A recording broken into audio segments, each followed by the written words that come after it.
અભય થઈને નિષ્પક્ષતાથી નિરપેક્ષ રીતે વાસ્તવિકતાનો અરીસો રૂપી સચોટ માહિતી લાવતો સત્યની સાથે અભય ટાઈમ્સ।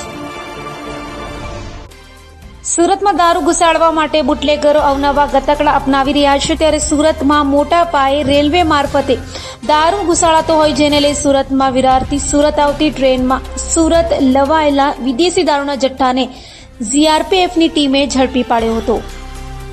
દારૂબંધી વચ્ચે સુરતમાં ટ્રેન મારફતે બુટલેગરો મોટા પાયે દારૂની હેરાફેરી કરી રહ્યા છે, ત્યારે બુટલેગરોની કેટલાક ભ્રષ્ટ સીઆરપીએફ અને આરપીએફના જવાનો સાથે સીધી સેટિંગ હોવાની પણ ચર્ચા વારંવાર જોવા મળે છે। ત્યારે આવી જ ચર્ચાઓ વચ્ચે ભેસ્તાન રેલવે સ્ટેશન પરથી સીઆરપીએફની ટીમે વિદેશી દારૂનો જથ્થો ઝડપી પાડ્યો હતો। સુરત રેલવેની હદમાં આવતા ભેસ્તાન રેલવે સ્ટેશન પર વિરારથી સુરત આવતી ટ્રેનમાંથી રેલવે સીઆરપીએફની ટીમે વિદેશી દારૂનો મોટો જથ્થો ઝડપી પાડ્યો હતો। 37,530થી વધુની દારૂની બોટલોનો જથ્થો ઝડપાઈ જતા સીઆરપીએફ સાથે આરપીએફની કામગીરી સામે પણ સવાલો ઉભા થયા છે।